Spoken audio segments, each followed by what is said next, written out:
പണ്ടൊക്കെ എനിക്ക് തോന്നുന്നു ഒരു 20 വർഷം 25 വർഷം മുമ്പ് നോക്കിക്കഴിഞ്ഞാൽ റൂട്ട് കനാലൊക്കെ കേട്ടു തുടങ്ങിയ ഒരു സമയമാണ്. അന്ന് റൂട്ട് കനാൽ പോലും ചെയ്യുന്നത് എന്തോ ഭയങ്കര ഒരു ഭയാനകം അല്ലെങ്കിൽ ഒരു ഭീതിക്കുന്നു. ഇന്ന് പക്ഷെ റൂട്ട് കനാൽ വളരെ കോമൺ ആയിട്ട് അതെനിക്ക് തോന്നുന്നു ടെക്നോളജി വളർന്നുകൊണ്ട് പ്രോസസ്സ് ഈസി ആയോ പണ്ടത്തെ വെച്ച് നോക്കുമ്പോൾ ഇന്ന് റൂട്ട് കനാൽ പ്രോസസ്സ്? അതെ, ടെക്നോളജി അഡ്വാൻസ്മെന്റ് കാരണം റൂട്ട് കനാലിന്റെ പ്രൊസീജിയർ ഈസി ആയി. പിന്നെ കുറച്ച് സിറ്റിംഗ് തന്നെ നമുക്ക് ചെയ്തെടുക്കാൻ വേണ്ടി പറ്റും. സയൻസിന്റെ ഇമ്പ്രൂവ്മെന്റ് തന്നെയാണ് ആക്ച്വലി. പല്ലിന് 2-3 ഭാഗങ്ങളുണ്ട്. ഫസ്റ്റ് മെയിലിൽ നമ്മൾ വെളുത്തിരിക്കുന്ന ഭാഗമാണ് ഇനാമൽ എന്ന് പറയും. അതിൻ്റെ തൊട്ട് താഴെ ഡെൻറ്റീൻ എന്ന് പറയാം. ഡെൻറ്റീനിലാണ് ആക്ച്വലി നമ്മുടെ നെർവ് എൻഡിങ്സ് ഒക്കെ വന്ന് അവസാനിക്കുന്നത്. അതിൻ്റെ തൊട്ട് താഴെ പൾപ്പ് എന്ന് പറയുമ്പോൾ നമ്മുടെ ഞരമ്പുകളും ബ്ലഡ് വെസൽസും എല്ലാം ഉള്ള മെയിൻ ഏരിയ. നിങ്ങളുടെ ഇനാമലിലാണ് പോട് വരുന്നത് എന്നുണ്ടെങ്കിൽ നമുക്ക് സാധാ ഫില്ലിങ്സും കാര്യങ്ങളും ചെയ്യാം. ഡെൻറ്റീനിൽ ഒരു പരിധി വരെ വന്നു കഴിഞ്ഞാൽ പുളിപ്പുണ്ടാവും. പല്ല് പോഴാണ്ട് പുളിപ്പുണ്ടാകുന്ന ഡെൻറ്റീനിൽ പോട് വരുമ്പോഴാണ്. അതും നമുക്ക് ഒരു പരിധി വരെ നോർമലി അടയ്ക്കാൻ പറ്റും. പക്ഷെ എപ്പം ഇത് പൾപ്പിൽ അഫക്റ്റ് ചെയ്യുന്ന പൾപ്പിലേക്ക് വന്നിട്ട് ഈ ക്യാവിറ്റി വരുന്നു റൂട്ട് കനാൽ ചെയ്തേ പറ്റുള്ളൂ. ടങ് ക്ലീനർ തന്നെ പ്ലാസ്റ്റിക്കിൻ്റെ ഉണ്ട്, സ്റ്റീലിൻ്റെ ഉണ്ട്, ചിലവർ ഈർക്കില വെച്ചിട്ടും ചെയ്യുന്നുണ്ട്.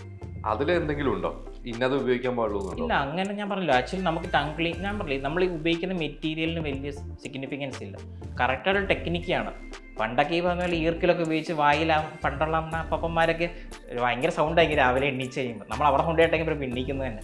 അപ്പോൾ അതിനൊന്നും കാര്യമില്ലെന്നുള്ളതാണ് കാര്യം. മൗത്ത് വാഷ് ഇന്ന് വളരെ അതെന്തിനാ ശരിക്കും യൂസ് ചെയ്യുന്നത് നല്ലതാണോ? ശരിക്കും പറഞ്ഞാൽ മൗത്ത് വാഷ് തന്നെ യൂസ് ചെയ്യുന്നില്ല. അത് ആക്ച്വലി ബ്രഷിങ്ങിൻ്റെ കൂടെ ഒരു അഡ്ജങ്റ്റീവായിട്ട് യൂസ് ചെയ്യുന്നതാണ്. അത് 2 സപ്പോർട്ടാണ്. മൗത്ത് വാഷിൻ്റെ അകത്ത് ഒരു ആൻറ്റി ബാക്ടീരിയൽ ഏജൻറ്റ് ഉണ്ടാവും. അപ്പം ബാക്ടീരിയയുടെ കൗണ്ട് അത് കുറയ്ക്കും. മാർക്കറ്റിൽ 2 രീതിയിൽ മൗത്ത് വാഷ് കിട്ടും. ഒന്ന് ആൽക്കഹോൾ ബേസ്ഡും ഒന്ന് നോൺ ആൽക്കഹോൾ ബേസ്ഡ്. അപ്പം ശരിക്കും പറഞ്ഞു കഴിഞ്ഞാൽ പല്ലിൻ്റെ അകത്ത് പറ്റി പിടിച്ചിരിക്കുന്ന അഴുക്കുകളാണ് നിങ്ങൾക്ക് ക്യാവിറ്റി ഉണ്ടാക്കുന്നത്.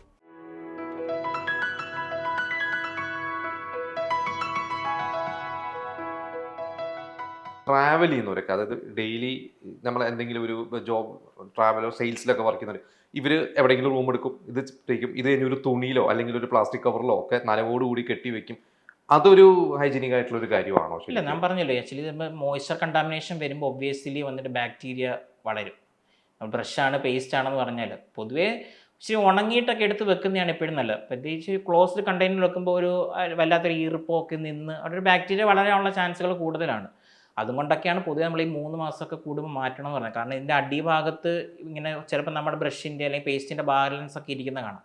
അതൊക്കെ പ്രോപ്പർലി നല്ല രീതിയിൽ നല്ല ക്ലീൻ ആക്കി വെക്കുവാണെങ്കിൽ കുഴപ്പമില്ല. അപ്പോൾ എങ്ങനെ വെക്കുന്നൊന്നുമല്ല, നമ്മളത് ക്ലീൻ ആക്കുക. അത് അടച്ചു വെച്ചാലും പുറത്ത് വെച്ച് കഴിഞ്ഞാലും അത് ഹൈജീനിക് ആയിട്ടുള്ള ഇതെല്ലാം സൂക്ഷിക്കുക. നമ്മളൊരു തുണി എങ്ങനെയാണോ കൊണ്ട് നടക്കുന്നത് അതേപോലെ തുണി നമ്മൾ ഈർപ്പത്തോടെ മടക്കി വെച്ച് കഴിഞ്ഞാൽ അത് പൂപ്പലുണ്ടാവും, ഇൻഫെക്ഷൻ ഉണ്ടാവും. അതേ സംഭവം തന്നെയാണ് ഇവിടെ നടക്കുന്നത്. അതേ നല്ല രീതിയിൽ കുടഞ്ഞ് വെള്ളം കളഞ്ഞിട്ട് വെക്കുന്നതായിരിക്കും ഏറ്റവും നല്ലത്. നമ്മൾ പറഞ്ഞില്ല, ഇത് ഹൈജീൻ മെയിൻറ്റെയിൻ ചെയ്യുക എന്നുള്ളതാണ്. അപ്പോൾ നിങ്ങൾക്ക് ഏത് മെത്തേഡ് വേണമെങ്കിലും യൂസ് ചെയ്യാം, but you should maintain hygiene. അല്ലെങ്കിൽ നമുക്ക് അസുഖം വരും, ഉറപ്പായിട്ട് ഇൻഫെക്ഷൻ വരും. കാരണം വായിലകത്തൊക്കെ ഉണ്ടാകുന്ന ചെറിയ കട്ട്സ് വഴി നമ്മുടെ വായിക്കകത്തുള്ള ബാക്ടീരിയ നമ്മുടെ ശരീരത്തിൽ കടന്നു കഴിഞ്ഞാൽ ഹാർട്ട് അറ്റാക്ക് വരെ ഉണ്ടാവും. പുതിയ പഠനങ്ങൾ പറയുന്നത് വായിക്കകത്തുള്ള സ്ട്രെപ്റ്റോകോക്കസ് മ്യൂട്ടൻസ് എന്ന് പറഞ്ഞൊരു ബാക്ടീരിയ ഉണ്ട്. പിന്നെ പ്രൊഫൈലോമോണസ് ജിഞ്ചേവലിസ്, ഈ 2 ബാക്ടീരിയ. ഈ ബാക്ടീരിയ നമ്മുടെ വായിക്കകത്ത് നോർമലി ഉള്ളതാണ്. ഈ 2 ബാക്ടീരിയ നമ്മുടെ ഹാർട്ടിൻ്റെ മയോകാർഡിയം, നമ്മുടെ ഹാർട്ടിൻ്റെ ഉണ്ടാക്കിയിരിക്കുന്ന മസിലിൻ്റെ പേരാണ്. അതിൻ്റെ വളരെ പെട്ടെന്ന് അറ്റാച്ച് ആവുന്ന 2 ബാക്ടീരിയയാണ്. അപ്പോൾ നമ്മുടെ വായിക്കകത്തുള്ള കട്ടിൻ്റെ അകത്തൂടെ ഈ ബാക്ടീരിയ ഒരുപാട് ലോഡ് ഉണ്ടെങ്കിൽ, വായിക്കകത്ത് ഒരുപാട് ബാക്ടീരിയ ലോഡ് ഉണ്ടെങ്കിൽ ഇത് ഹൃദയത്തിലെ ഈ ബ്ലഡ് വെസൽസിലേക്ക് പോകും. ബ്ലഡ് വെസലിൽ പോയി കഴിഞ്ഞാൽ അവിടെ ഇൻഫ്ലമേഷൻ ഉണ്ടാകും. ഇൻഫ്ലമേഷൻ ഉണ്ടായാൽ അറിയാലോ, ഒരിക്കൽ ബ്ലോക്ക് ഉണ്ടാവും, പിന്നെ ഹാർട്ട് അറ്റാക്ക് ഉണ്ടാക്കാനുള്ള ചാൻസ് ഒക്കെ ഉണ്ട്. പൊതുവെ ഇപ്പോൾ ഉള്ള കാർഡിയോളജിസ്റ്റൊക്കെ പൊതുവെ പേഷ്യൻസിനോട് പറയുന്നതാണ്, നിങ്ങൾ 6 മാസം കൂടിയിരിക്കുമ്പോൾ ഡെൻറ്റിസ്റ്റിനെ പോയി കാണണം. കാരണം നമ്മുടെ വാ പ്രോപ്പർ അല്ലെന്നുണ്ടെങ്കിൽ നമുക്ക് ശരീരത്തിൽ പല ഇൻഫെക്ഷനുകളും ഉണ്ടാവും. ബ്രഷിങ് വളരെ ഇമ്പോർട്ടൻ്റ് ആണ്. അതുപോലെ ഡെൻറ്റിസ്റ്റിനെയും കാണണം. ബ്രഷ് ചെയ്ത് കഴിഞ്ഞാൽ എല്ലാ അഴുക്കും പോകത്തില്ല. ചിലപ്പോൾ ഞാൻ പറഞ്ഞില്ല, ഇപ്പോൾ ഞാൻ ആക്ച്വലി ഓർത്തോഡോണ്ടിസ്റ്റാണ്. അപ്പം നമ്മുടെ പല്ലുകൾ സ്ട്രെയിറ്റ് ആയിട്ടിരിക്കുന്നുണ്ടെന്നുണ്ടെങ്കിൽ ഈസി ആയിട്ട് ബ്രഷ് ഉപയോഗിച്ച് ക്ലീൻ ചെയ്യാൻ പറ്റും. നേരെ മറിച്ച് മുന്നും പിന്നും അല്ലെങ്കിൽ ഒരു തിരിഞ്ഞും അറിഞ്ഞൊക്കെ ഇരിക്കുമെങ്കിൽ ഇതിൻ്റെ ഇടയ്ക്കൊക്കെ അഴുക്ക് പോകും. ബ്രഷിന് അത് ക്ലീൻ ആക്കാൻ പറ്റില്ല. അപ്പോൾ അവിടെയൊക്കെ ആയിരിക്കും ഇനിഷ്യൽ ഇൻഫ്ലമേഷൻ ഉണ്ടാകുന്നത്. ആദ്യത്തെ സൈൻസ് ഓഫ് നമ്മുടെ മോണയുടെ പ്രശ്നം ബ്ലീഡിങ് ആണ്. പല ആൾക്കാരും ചോരയല്ലേ, മോണയും ചെറിയ ചോരയല്ല, അത് കുഴപ്പമില്ല, പിന്നെ ഒക്കെ അവരറിയുന്നില്ല അടിയിലുള്ള എല്ല് തേഞ്ഞ് പോകുന്നുണ്ട്, പല്ലിൻ്റെ പ്രശ്നം ഉണ്ടാകുന്നുണ്ടെന്ന് അറിയുന്നില്ല. അപ്പോൾ പ്രോപ്പറായിട്ട് ബ്രഷ് ചെയ്യണം. ബ്രഷാണ് മെയിനായിട്ട് നമ്മുടെ ഹെൽത്ത് മെയിൻറ്റെയിൻ ചെയ്യുന്നത്. അതുപോലെ ഒരു 6 മാസം കൂടിയിരിക്കുമ്പോൾ ഡെൻറ്റിസ്റ്റിനെ പോയി കാണണം. ഡെൻറ്റിസ്റ്റിന് പൈസ ഉണ്ടാക്കാൻ വേണ്ടിയല്ല, നമ്മുടെ വായിക്കകത്ത് ഒരു പുതിയ ക്യാവിറ്റി ഉണ്ടാകുന്നെങ്കിൽ എല്ലാ 6 മാസം കൂടിയിരിക്കുമ്പോൾ ഇത് എക്സ്റ്റെൻഡ് ആവാനുള്ള ഡെൻ്റൽ ക്യാവിറ്റി എക്സ്റ്റെൻഡ് ആവാനുള്ള ചാൻസ് ഉണ്ട്. അപ്പം ചെറിയ ലീഷൻ ആണെങ്കിൽ നമുക്ക് ഏർലി ഐഡൻറ്റിഫൈ ചെയ്ത് കഴിഞ്ഞാൽ ഈസി ആയിട്ട് അത് കറക്റ്റ് ചെയ്യാൻ വേണ്ടി പറ്റും. പിന്നെയാണ് ഈ ടങ് ക്ലീനർ. ചിലർ ടങ് ക്ലീനർ ഉപയോഗിക്കാത്തവരുണ്ട്, ബ്രഷ് കൊണ്ട് ചെയ്യുന്നുണ്ട്. അതിന്റെ ഒരു usage. Tongue cleaner safety concern ഉണ്ട്. അതായത് ആക്ച്വലി പ്രോപ്പറായിട്ട് അത് യൂസ് ചെയ്തില്ലെങ്കിൽ ഇപ്പം ചിലപ്പോൾ നമ്മൾ യൂസ് ചെയ്തിട്ട് നമ്മുടെ കൈ തട്ടുപോകും. അപ്പോൾ ഭയങ്കര റിസ്ക്കാണ്. അകത്തോട്ട് പോവുകയും നാക്കും മുറിയുകയോ ഒക്കെ ചെയ്യാറുണ്ട്. എനിക്ക് ഓർമ്മയുണ്ട്, ഞാൻ BDS പഠിക്കുന്ന സമയത്ത് എൻ്റെ ഒരു ഫ്രണ്ട്, അവൻ പല്ല് തേക്കാൻ വേണ്ടി പല്ല് തേച്ച് ടങ് ക്ലീനർ ഉപയോഗിച്ചാണ്. അവൻ്റെ കയ്യിൽ നിന്ന് ടങ് ക്ലീനർ സ്ലിപ്പായി. ആ ബ്രഷിൻ്റെ അല്ലെങ്കിൽ പേസ്റ്റിൻ്റെ ആ ഒരു സോപ്പുമായ കയ്യിലിരുന്ന് ബ്രഷ് നാക്കും മുറിഞ്ഞു. അല്ലെങ്കിൽ തൊണ്ട കേട്ട അവിടെ കട്ടാവുമല്ലോ. പൊതുവേ നമ്മുടെ ബ്രഷിൻ്റെ ആ പാർട്ട് വെച്ച് തന്നെ ജസ്റ്റ് മൂവ് ചെയ്താൽ തന്നെ അത് കറക്റ്റ് ആവും. ടങ് ക്ലീനർ തന്നെ പ്ലാസ്റ്റിക്കിൻ്റെ ഉണ്ട്, മറ്റേ സ്റ്റീലിൻ്റെ ഉണ്ട്, ചിലർ ഈർക്കില വെച്ചിട്ടും ചെയ്യുന്നത്. അതിൽ എന്തെങ്കിലും ഉണ്ടോ ഇന്നത് ഉപയോഗിക്കാൻ പാടുള്ളൂ? ഇല്ല, അങ്ങനെ ഞാൻ പറഞ്ഞല്ലോ. ആക്ച്വലി നമുക്ക് ടങ് ക്ലീൻ, ഞാൻ പറഞ്ഞില്ലേ, നമ്മൾ ഈ ഉപയോഗിക്കുന്ന മെറ്റീരിയലിന് വലിയ സിഗ്നിഫിക്കൻസ് ഇല്ല. കറക്റ്റായിട്ട് ടെക്നിക്കാണ്. സാധാരണ നമ്മുടെ നാക്ക് ഓട്ടോമാറ്റിക്കലി തന്നെ കുറേ ടിഷ്യൂസൊക്കെ എക്സ്ഫോളേറ്റ് ചെയ്ത് പോകും നമ്മുടെ ശരീരത്തിൻ്റെ തന്നെ. നമ്മൾ കഴിക്കുന്ന ആഹാരങ്ങളിൽ നിന്നൊക്കെ ഒരു ഡെഡ് സെൽസ് മാറിക്കൊണ്ടേയിരിക്കും. സ്റ്റീലിൻ്റെ ടങ് ക്ലീനർ ഉപയോഗിച്ച് ഞാൻ പറഞ്ഞാൽ മുറിവ് ഉണ്ടാകാനുള്ള ചാൻസ് കൂടുതലാണ്. ഒരുപാട് ബലം കൊടുത്ത് അല്ലെങ്കിൽ ആക്സിഡൻറ്റ് തട്ടിക്കഴിഞ്ഞാൽ പോകും. പണ്ടൊക്കെ ഈ പറഞ്ഞ പോലെ ഈർക്കിലൊക്കെ ഉപയോഗിച്ച് പണ്ടുള്ള നമ്മുടെ അപ്പന്മാരൊക്കെ ഭയങ്കര സൗണ്ടായിരിക്കും രാവിലെ എണ്ണീച്ച് കഴിയുമ്പോൾ. നമ്മൾ അവിടെ കൊണ്ടുപോയിട്ടെങ്കിൽ ഇപ്പോൾ എണ്ണീക്കുന്നത് തന്നെ. അപ്പോൾ അതിനൊന്നും കാര്യമില്ലെന്നുള്ളതാണ് കാര്യം. ബ്രഷ് ഉപയോഗിച്ച് തന്നെ നിങ്ങൾക്ക് നാക്ക് ക്ലീൻ ചെയ്യാവുന്നതാണ്. ചില ബ്രഷിലൊക്കെ ആണെങ്കിൽ ബാക്കിൽ മറ്റേ ഒരു ജസ്റ്റ് സ്ട്രയേഷൻസ് പോലെ വരും. അത് ഉപയോഗിച്ച് വേണമെങ്കിലും ക്ലീൻ ചെയ്യാം. പിന്നെ മെയിനായിട്ട് ഇപ്പോൾ ഈ പറഞ്ഞ പോലെ പല്ല് കേടാവുന്നത് ഞാൻ ചോദിച്ചാൽ അത് നമ്മുടെ കയ്യിലിരിപ്പോണ്ടാണോ? ഐ മീൻ നമ്മുടെ ഹാബിറ്റ്, ഈ പറഞ്ഞ പോലെ പ്രോപ്പർലി പല്ല് തയ്ക്കാത്തതുകൊണ്ടാണോ, ഭക്ഷണത്തിൻ്റെ ആണോ ശരിക്കും ഈ ഒരു കേട് വരുന്നത്? ഇപ്പം ചിലവർ പറഞ്ഞു കേട്ടിട്ടുണ്ട് പാരമ്പര്യമായിട്ട് കിട്ടിയതാണെന്ന് പറയും, വീട്ടിലെല്ലാവർക്കും ഉണ്ട് അങ്ങനെ വന്നത്. ചിലവരുടെ നമ്മൾ പല്ല് ചിലപ്പോൾ അവരങ്ങനെ പ്രോപ്പർലി കെയർ ചെയ്യുന്നവരായിരിക്കില്ല, പക്ഷെ അവർക്ക് ഒരു കുഴപ്പമുണ്ടാവില്ല പല്ല്. എങ്ങനെയാണ് ശരിക്കും ഈ കേട് വരുന്നത്? ശരിക്കും എന്നാൽ കേട് വരുന്നതിനുള്ള കാരണം നമ്മൾ സ്റ്റിക്കി ഫുഡ്സ് കഴിക്കും. ഞാൻ പറഞ്ഞല്ലോ ഓൾറെഡി ഫസ്റ്റ് പറഞ്ഞ പോലെ പല്ലിൻ്റെ സർഫേസ് സ്മൂത്ത് അല്ല. അപ്പോൾ അവിടെ കുറേ ഡിപ്രഷൻസും എലിവേഷൻസ് ഒക്കെ ഉണ്ട്, ചെറിയ കുഴികളും ചെറിയ വരകളും ഒക്കെ കാണും. അപ്പോൾ ഇതിൻ്റെ അകത്തൊക്കെ നമ്മൾ കഴിക്കുന്ന സ്റ്റിക്കി ഫുഡ് പോയിട്ട് പറ്റിപ്പിടിക്കും. ആ പറ്റിപ്പിടിക്കുന്നിടത്താണ് ബാക്ടീരിയ ആക്ട് ആകുന്നത്. അപ്പോൾ ബാക്ടീരിയ ആക്ട് ആകാൻ തുടങ്ങി കഴിഞ്ഞാൽ അത് ഉണ്ടാക്കുന്ന എൻസൈമുകളോ ആസിഡുകളാണ് പല്ല് ദ്രവിപ്പിക്കുന്നത്. പിന്നെ പറഞ്ഞു പാരമ്പര്യത്തിൻ്റെ കാര്യം പറഞ്ഞു. ഇപ്പോൾ ചില ആൾക്കാർ ഇപ്പം പൊതുവെ നമ്മൾ എൻ്റെ ക്ലിനിക്കിലേക്ക് ആക്ച്വലി കുറേ പേഷ്യൻസ് വരുന്നത് അവർ പറയുന്നത് എൻ്റെ കുഞ്ഞു കുട്ടിയുടെ വായിക്കകത്ത് മറ്റേ കറുത്ത സ്റ്റെയിൻ പോലെ ഉണ്ടാകും. അത് ആക്ച്വലി ക്രോമോജനിക് സ്റ്റെയിൻ എന്നാണ് പറയുന്നത്. പേരൻസിൽ നിന്ന് കിട്ടുന്നതാണ് കുട്ടിക്ക്. അപ്പോൾ നമ്മുടെ പേരൻറ്റിൻ്റെ വായിലുള്ള ബാക്ടീരിയ കുട്ടിയിലേക്ക് ട്രാൻസ്ഫർ ആവുന്നതാണ്. അപ്പോൾ എല്ലാ ആൾക്കാർക്കും കാണത്തില്ല, പെട്ടെന്നായിരിക്കും ഫ്രണ്ടിലത്തെ പല്ലൊക്കെ മുന്നിലൊക്കെ കറുത്ത പാട് പോലെ വരുന്നത്. അങ്ങ് ഇങ്ങും കുറേ ഉണ്ടാവും, പെട്ടെന്ന് എല്ലാ പല്ലിലും ചിലപ്പോൾ ഉണ്ടാവും. അപ്പം പേരൻസിൽ നിന്നും കിട്ടും, ജനറ്റിക്കലി കിട്ടും. നമ്മുടെ ഇപ്പം ചില പല്ലുകളുടെ ഫ്ലൂറോസിസ് കണ്ടൻറ്റ് കൂടുതലുണ്ടെങ്കിൽ, അല്ലെങ്കിൽ ഈ പറഞ്ഞ പോലെ കറക്റ്റായിട്ടുള്ള ഇനാമലിൻ്റെ ഡെവലപ്മെൻറ്റിൽ എന്തെങ്കിലും അഫക്റ്റ് ചെയ്യുവാണെന്നുണ്ടെങ്കിൽ ക്യാവിറ്റി ഉണ്ടാകാനുള്ള ചാൻസുകൾ കൂടുതലാണ്.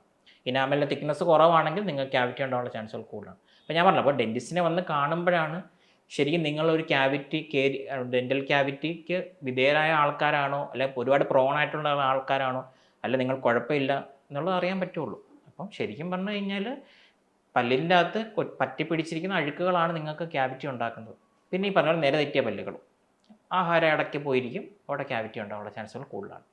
അല്ല, അത് ഓരോരുത്തരുടെയും അവരുടെ ഭക്ഷണത്തിന്റെ ഹാബിറ്റ്സും കൊണ്ട് വരുന്നത്. പണ്ടൊക്കെ ആണെങ്കിൽ നമുക്ക് ഈ നാരുകളും റിഫൈൻഡ് ഫുഡ് അല്ലായിരുന്നു. ഇപ്പോൾ ഒരുപാട് റിഫൈൻഡ് ഫുഡാണ്, ബർഗേഴ്സ്, പിസ്സാസ് അങ്ങനെയൊക്കെയാണ്. അതൊക്കെ സ്റ്റിക്കിയാണ്. ആഹാരത്തിൽ പ്രശ്നമൊന്നുമില്ല, പക്ഷെ അത് ഒട്ടിപ്പിടിക്കും പല്ലിൻ്റെ ഗ്രൂസിൽ അല്ലെങ്കിൽ ബാക്കിലത്തെ പല്ലുകളിലൊക്കെ. അവിടെ ക്യാവിറ്റി ഉണ്ടാവും. ഒട്ടിപ്പിടിച്ച ഫുഡ് ഇരിക്കുമ്പോൾ പല്ല് മര്യാദയ്ക്ക് തേച്ചില്ലെങ്കിൽ അവിടെ ബാക്ടീരിയ വരും, ക്യാവിറ്റി ഉണ്ടാവും. ഇപ്പം ചില ആൾക്കാരിൽ മുന്നിലൊന്നും പോടുണ്ടാവില്ല, ബാക്കിലത്തെ പല്ല പോട്. കാരണം എന്താ, ബ്രഷ് അവിടെ എത്തുന്നില്ല. പ്രത്യേകിച്ച് നമ്മുടെ വിസ്ഡൻ ടൂത്തൊക്കെ എല്ലാവരും പോടായിട്ട് വേദനയായിട്ടായിരിക്കും വരുന്നത്. അവിടെ ബ്രഷ് എത്താതെ ഇരിക്കുമ്പോഴത്തേക്ക് അഴുക്ക് അവിടെ ഇരിക്കും, ആഹാരത്തിൻ്റെ പാർട്ടിക്കിൾസ് അവിടെ ഇരിക്കും, ബാക്ടീരിയ ഉണ്ടാവും, ക്യാവിറ്റി ഉണ്ടാവും. പിന്നെ നമ്മളിപ്പോൾ ഭക്ഷണം കഴിച്ചു കഴിഞ്ഞാൽ പ്രോപ്പർലി നമ്മൾ വായ കഴുകണം എന്ന് പറയും. ഈ ചായ കുടിച്ചു കഴിഞ്ഞാൽ ഞാൻ 2 രീതിയിൽ കേട്ടിട്ടുണ്ട്. ചായ കുടിച്ചു കഴിഞ്ഞാൽ, എനിക്കൊക്കെ ചായ കുടിച്ചാൽ ഉടനെ വായ കഴുകണം, അല്ലെങ്കിൽ ഞാൻ വെള്ളം കുടിക്കും. ചിലവർ ചായ കുടിച്ചു കഴിഞ്ഞാൽ വെള്ളം കുടിക്കില്ല, വായ കഴുകില്ല, ചായയുടെ രുചി പോകുന്നതാണ് പറയുക. ശരിക്കും ഏതാണ് പ്രോപ്പറായിട്ടുള്ള രീതി? ശരിക്കും പറഞ്ഞു കഴിഞ്ഞാൽ ചായ കുടിച്ചു കഴിഞ്ഞാൽ വാ കഴുകുന്നതാണ് നല്ലത്. കാരണം ആക്ച്വലി ചായക്കറ നമ്മുടെ പല്ലിൽ പിടിക്കാനുള്ള ചാൻസുകൾ കൂടുതലാണ്. പിന്നെ ഞാൻ പറഞ്ഞല്ലോ ഓരോ ആൾക്കാരുടെ ഇതാണ്. ഞാൻ ഹെൽത്തി ആയിട്ടുള്ള ഒരു പ്രൊസീജിയർ ശരിക്കും ഏതാണ് അതിൻ്റെ അകത്ത് നമുക്ക്, ഞാൻ പറഞ്ഞല്ലോ ഇതിപ്പം ഹെൽത്തി അൺഹെൽത്തി എന്നുള്ളത് നമ്മുടെ ഒരു ഇഷ്ടമുണ്ട്. പല്ലിന് നല്ലത്, ഞാൻ അതോ ഉദ്ദേശിച്ചത്. പല്ലിന് ഹെൽത്തി ആണുള്ളത് നമ്മൾ ചായ കുടിച്ച് കഴിഞ്ഞിട്ട് വാ കഴുകുന്നത് തന്നെയാണ്. കാരണം സ്റ്റെയിൻസ് പിടിക്കത്തില്ല പല്ലിൽ. അല്ലെന്നുണ്ടെങ്കിൽ സ്റ്റെയിൻസ് ഉണ്ട്. കാരണം നമ്മൾ ചിലപ്പോൾ കുടിച്ചിട്ട് ചിന്തിക്കുന്നത് എൻ്റെ വായിക്കകത്തൊന്നും ചായ ഇല്ലല്ലോ, പക്ഷെ നമ്മുടെ തുപ്പലിലുണ്ട്. തുപ്പലിൽ ചായക്കറയുണ്ട്. നിങ്ങൾ ഒന്ന് ആലോചിച്ചത്, ഇപ്പം നല്ലൊരു സ്ട്രോങ് കാപ്പി കുടിച്ച് വെച്ചോ, കുറച്ച് നേരം കഴിഞ്ഞാൽ തുപ്പി നോക്കി, അപ്പോൾ ആ തുപ്പലിൻ്റെ അകത്ത് ആ കാപ്പിയുടെ ഒരു കളർ ഉണ്ടാവില്ല, അതാണ് പല്ലെ പിടിക്കുന്ന സ്ട്രെയിനായിട്ട് വരുന്നത്. അപ്പോൾ പ്രോപ്പർലി കഴുകുന്നതാണ് നല്ലത്. അത് തന്നെയാണ് നല്ലത്. പിന്നെ ഈ പറഞ്ഞ പോലെ പല്ല് കേട് തുടങ്ങിയാൽ ഫസ്റ്റ് സ്റ്റേജ് എന്ന് പറയുന്നത് നമുക്ക് ഇപ്പോൾ പലപ്പോഴും ഒരു പല്ല് ചെറിയതാണെങ്കിൽ അടയ്ക്കാൻ പറ്റും. അത് കഴിഞ്ഞാൽ പിന്നീട് റൂട്ട് കനാലിലോട്ട് പോകും. പിന്നീടാണ് എടുത്തു കളയേണ്ട ഘട്ടം വരുന്നത്. ഇത് എങ്ങനെയാണ് ഞാൻ ചോദിച്ചത്, ഇതിൻ്റെ ഒരു പ്രൊസീജിയർ എങ്ങനെയാണ് ശരിക്കും? ഏതൊരു ഘട്ടത്തിലാണ് നമുക്ക് അടയ്ക്കാൻ പറ്റുന്നത്? ഏതൊരു ഘട്ടത്തുമ്പോഴാണ് അത് റൂട്ട് കനാലിലോട്ട് പോകുന്നത്? ഏത് ഘട്ടത്തുമ്പോഴാണ് ഇത് എടുത്തു കളയേണ്ട അവസ്ഥ വരുന്നത്? അപ്പോൾ അത് പറയുന്നതിന് മുന്നേ നമുക്ക് ആക്ച്വലി പല്ലിന് 2-3 ഭാഗങ്ങളുണ്ട്. ഫസ്റ്റ് മെയിനിൽ നമ്മൾ വെളുത്തിരിക്കുന്ന ഭാഗമാണ് ഇനാമൽ എന്ന് പറയും. അതിൻ്റെ തൊട്ട് താഴെ ഡെൻറ്റീൻ എന്ന് പറയാം. ഡെൻറ്റീനിലാണ് ആക്ച്വലി നമ്മുടെ നെർവ് എൻഡിങ്സ് ഒക്കെ വന്ന് അവസാനിക്കുന്നത്. അതിൻ്റെ തൊട്ട് താഴെ പൾപ്പ് എന്ന് പറയുമ്പോൾ നമ്മുടെ ഞരമ്പുകളും ബ്ലഡ് വെസൽസും എല്ലാം ഉള്ള മെയിൻ ഏരിയ. ഇപ്പോൾ നിങ്ങളുടെ ഇനാമലിലാണ് പോട് വരുന്നത് എന്നുണ്ടെങ്കിൽ നമുക്ക് സാധാ ഫില്ലിങ്സും കാര്യങ്ങളും ചെയ്യാം. ഡെൻറ്റീനിൽ ഒരു പരിധി വരെ വന്നു കഴിഞ്ഞാൽ പുളിപ്പുണ്ടാവും, പല്ല് പോഴാണ്ട് പുളിപ്പുണ്ടാകുന്ന ഡെൻറ്റീനിൽ പോട് വരുമ്പോഴാണ്. അതും നമുക്ക് ഒരു പരിധി വരെ നോർമലി അടയ്ക്കാൻ പറ്റും. പക്ഷേ എപ്പം ഇത് പൾപ്പിൽ അഫക്റ്റ് ചെയ്യുന്നോ, പൾപ്പിലേക്ക് വന്നിട്ട് ഈ ക്യാവിറ്റി വരുന്നോ, റൂട്ട് കനാൽ ചെയ്തേ പറ്റുള്ളൂ. പിന്നെ ചില ആൾക്കാർക്ക് ഒടിഞ്ഞു പോകുന്നു പല്ല്, നമുക്ക് ഒരിക്കലും റൂട്ട് കനാൽ ചെയ്ത് രക്ഷിക്കാൻ പറ്റാത്ത രീതിയിൽ സ്ട്രക്ചറൽ ഡാമേജ് ഉണ്ടായിക്കഴിഞ്ഞ് അല്ലെങ്കിൽ ഇൻഫെക്ഷനോ സിസ്റ്റോ അബ്സസോ ഒക്കെ ഉണ്ടാവുകയാണെങ്കിൽ നമ്മൾ എക്സ്ട്രാക്ഷൻസ് കൂടുതൽ പ്രിഫർ ചെയ്യുന്നത്. But thank to the education system ഇപ്പോൾ ആൾക്കാരൊക്കെ ചെറിയ ക്യാവിറ്റി ആയിരിക്കുമ്പോൾ തന്നെ വന്ന് അടയ്ക്കുന്നുണ്ട്. അപ്പോൾ അതുകൊണ്ട് റൂട്ട് കനാലുകൾ കുറവാണ്. പല്ലെടുത്ത് കളയുന്ന കുറച്ചും കൂടെ ആൾക്കാർ കൺസേൺ ആണ്, എൻ്റെ ഒരു നല്ല പല്ലെടുത്ത് കളയണോ, റൂട്ട് കനാൽ ചെയ്യാൻ പറ്റില്ലേ ഡോക്ടറെ എന്നാണ് ആദ്യം ചോദിക്കുന്നത്. അപ്പോൾ അതുകൊണ്ട് പക്ഷെ ഈ പണ്ടൊക്കെ എനിക്ക് തോന്നുന്നു ഒരു 20 വർഷം 25 വർഷം മുമ്പ് നോക്കിക്കഴിഞ്ഞാൽ റൂട്ട് കനാലൊക്കെ കേട്ടു തുടങ്ങിയ ഒരു സമയമാണ്. അന്ന് റൂട്ട് കനാൽ പോലും ചെയ്യുന്നത് എന്തോ ഭയങ്കര ഒരു ഭയാനകം അല്ലെങ്കിൽ ഒരു ഭീതിക്കുന്നു. ഇന്ന് പക്ഷെ റൂട്ട് കനാൽ വളരെ കോമൺ ആയിട്ട്, അതെനിക്ക് തോന്നുന്നു ടെക്നോളജി വളർന്നുകൊണ്ട് പ്രോസസ്സ് ഈസി ആയോ പണ്ടത്തെ വെച്ച് നോക്കുമ്പോൾ ഇന്ന് റൂട്ട് കനാൽ പ്രോസസ്സ്? അതെ, ടെക്നോളജി അഡ്വാൻസ്മെന്റ് കാരണം റൂട്ട് കനാലിന്റെ പ്രൊസീജിയർ ഈസി ആയി. പിന്നെ കുറച്ച് സിറ്റിംഗ് തന്നെ നമുക്ക് ചെയ്തെടുക്കാൻ വേണ്ടി പറ്റും. സയൻസിന്റെ ഇമ്പ്രൂവ്മെന്റ് തന്നെയാണ് ആക്ച്വലി. പിന്നെ വേറെ കാര്യമുണ്ട്, പണ്ട് റൂട്ട് കനാൽ ഇല്ലാത്തതിൻ്റെ കാര്യം ഞാൻ പറഞ്ഞല്ലോ, കഴിക്കുന്ന ആഹാരത്തിൽ ഒരുപാട് മാറ്റം വന്നിട്ടുണ്ട്. പണ്ടുള്ളവർ മറ്റേ ചക്കയും ചീനി ടപ്പിയോ അങ്ങനെയുള്ള സാധനങ്ങളാണ് കഴിക്കുന്നത്. ഇപ്പം എല്ലാം റിഫൈൻഡ് ഫുഡാണ്. പണ്ടുള്ളൊരു പിസ്സ കഴിയിട്ടുണ്ടാവുമോ? ഇല്ല. മോമോസ് കഴിയിട്ടുണ്ടാവും? ഇല്ല. അപ്പോൾ നമ്മുടെ ആഹാരം മാറുമ്പം ഇത് പല്ലെ പറ്റിപ്പിടിച്ചിരിക്കുന്നതൊക്കെയാണ് നമ്മുടെ ശരിക്കും ഓടുണ്ടാവാനുള്ള കാരണം. ഇപ്പോൾ റൂട്ട് കനാൽ ഇപ്പോൾ എല്ലാ ആൾക്കാരും ചെയ്യാനുള്ള കാരണം അവർ കൂടുതൽ കൺസർവേറ്റീവായി. അതായത് നമ്മുടെ പല്ല് നമുക്ക് ദൈവം തന്നൊരു പല്ല് എടുത്ത് കളയണ്ട, രക്ഷിക്കാൻ പറ്റുമെങ്കിൽ രക്ഷിക്കണം എന്ന രീതിയാണ്. ഡെൻറ്റിസ്റ്റും അത് തന്നെയാണ് പ്രിഫർ ചെയ്യുന്നത്. പൊതുവെ പേഷ്യൻസിന് അതാണ് ഏറ്റവും നല്ലത്. കാരണം ഞാൻ പറയാമല്ലോ, ഇപ്പം നമുക്ക് ആക്ച്വലി ദൈവം തന്ന ഒരു പല്ലിൻ്റെ സബ്സ്റ്റിറ്റ്യൂട്ട് ആവില്ല. നമ്മുടെ വേറെ എന്ത് മെറ്റീരിയൽ വെച്ച് അടച്ചാലും നാച്ചുറൽ പല്ലിൻ്റെ അത്രയും ബലം ഉണ്ടാവില്ല. അത് മാത്രമല്ല ഒരുപാട് ലിമിറ്റേഷൻ ഉണ്ടാവും മറ്റുള്ള മെറ്റീരിയൽ വെച്ച് അടയ്ക്കുമ്പോൾ. പക്ഷെ നല്ലൊരു പല്ല് അവിടെ നമ്മൾ മെയിൻറ്റെയിൻ ചെയ്യാൻ പറ്റുമെങ്കിൽ അതിൽ ഏറ്റവും നല്ലത്. സ്വന്തം പല്ല് തന്നെ അവിടെ ഇരിക്കുന്നതിൽ നല്ലത്. ഇപ്പോൾ നമ്മൾ റൂട്ട് കനാൽ ചെയ്യുന്നുണ്ടല്ലോ, അതുപോലെ തന്നെ ചെറിയ കേടാണെങ്കിൽ നമ്മൾ പല്ല് അടയ്ക്കുന്നുണ്ട്. ഇത് ശരിക്കും ഇതിൽ എന്താണ് ഇതിൽ ശരിക്കും ചെയ്യുന്നത്? ഞാൻ പറഞ്ഞ റൂട്ട് കനാൽ എന്ന് പറയുന്നത് അത് പിന്നീട് ലൈഫ് ലോങ് അവിടെ ഉണ്ടാവുമോ? ഞാൻ ചോദിച്ചു, ഇത് പിന്നീട് നമ്മൾ അത് കഴിഞ്ഞാൽ സാധാരണ ഒരു പല്ലല്ലല്ലോ എന്തായാലും നമ്മൾ വെക്കുന്നത്, അതിന് ഒരു റീപ്ലേസ്മെൻ്റ് ആണല്ലോ. എന്തൊക്കെ കെയറാണ് നമ്മളത് ചെയ്യുന്നത്? ഞാൻ ചോദിച്ചാൽ അതൊരു ഇത്ര വർഷം കഴിഞ്ഞാൽ അത് പൊടിഞ്ഞു പോകാനുള്ള സാധ്യതയുണ്ടോ? അത് നമ്മൾ എന്തൊക്കെ കെയർ ചെയ്യണം ആ കാര്യങ്ങളിൽ? ഇപ്പോൾ first of all root canal treatment എന്ന് പറഞ്ഞു കഴിഞ്ഞാൽ ഞാൻ പറഞ്ഞല്ലോ, പല്ലിൻ്റെ പോട് വന്നിട്ട് എപ്പം നിങ്ങളുടെ വേരുകളിൽ അല്ലെങ്കിൽ ഞരമ്പിൻ്റെ ഭാഗത്തേക്ക് ടച്ച് ചെയ്യുന്നു അപ്പോഴായിരിക്കും പേഷ്യൻറ്റ് സിവിയറായിട്ട് പെയിൻ വരുന്നത്. അപ്പോൾ അത് നോർമലി ഫില്ലിംഗ് ഉപയോഗിച്ച് നമുക്ക് ചെയ്യാൻ പറ്റില്ല. അപ്പോൾ ശരിക്കും വന്നാൽ റൂട്ട് കനാൽ ചെയ്യുന്ന എൻഡോഡോണ്ടിസ്റ്റ് വന്നിട്ട് ആ വേരുകളെല്ലാം ക്ലീൻ ചെയ്യും. അതിൻ്റെ അകത്തുള്ള ബാക്ടീരിയ, അതിൻ്റെ അകത്തുള്ള ഡെഡായിട്ടുള്ള നെർവിന് ഡെഡായിട്ടുള്ള ടിഷ്യൂസും എല്ലാ കാര്യങ്ങളും ക്ലീൻ ചെയ്തിട്ട് ഒരു മെറ്റീരിയൽ വെച്ച് അടയ്ക്കും. അടച്ചു കഴിഞ്ഞ് അതിന് നമ്മൾ പെർമനൻ്റായിട്ട് അടച്ചിട്ടാണ് പിന്നാണ് ഈ ക്രൗണും കാര്യങ്ങളൊക്കെ ചെയ്യുന്നത്. അപ്പോൾ ഈ അടച്ച പല്ല്, അതായത് ഇവിടെ രക്തോട്ടമോ കാര്യങ്ങളോ ഒന്നും ഇല്ല, അപ്പോൾ ഈ പല്ലിന് പൊട്ടിപ്പോകാനുള്ള ചാൻസുകൾ വളരെ കൂടുതലാണ്. അപ്പോൾ അത് പ്രിവെൻറ്റ് ചെയ്യാൻ വേണ്ടിയാണ് നമ്മൾ പേഷ്യൻറ്റിനോട് റൂട്ട് കനാൽ ചെയ്ത് കഴിഞ്ഞാൽ ക്രൗൺ ഇടണം എന്ന് പറയുന്നത്. ആൾക്കാർ അയ്യോ അതുകൊണ്ടും കൂടി ഞാൻ ചിലവാക്കണമല്ലോ എന്ന് പറഞ്ഞു പോകും. പക്ഷെ ശരിക്കും പറഞ്ഞാൽ പേഷ്യൻ്റാണ് നഷ്ടം, ഡോക്ടറിനല്ല. നിങ്ങൾ അത്രയും പൈസ കൊടുത്ത് റൂട്ട് കനാൽ ചെയ്തു, അത് പ്രൊട്ടക്റ്റ് ചെയ്യാനുള്ളൊരു സാധനം കൂടെ ചെയ്യാതെ റൂട്ട് കനാലിന് ഒരു ഉപയോഗമില്ല. അപ്പോൾ റൂട്ട് കനാൽ ചെയ്താൽ ക്രൗൺ ഇട്ടിരിക്കണം. പിന്നെ ക്രൗൺ അങ്ങനെ പെട്ടെന്ന് നമുക്ക് റീപ്ലേസ് ചെയ്യേണ്ട സാധനമൊന്നുമില്ല. പൊതുവെ സെറാമിക് അല്ലെങ്കിൽ സിർക്കോണിയ എന്ന മെറ്റീരിയലൊക്കെയാണ് ഉപയോഗിക്കുന്നത്.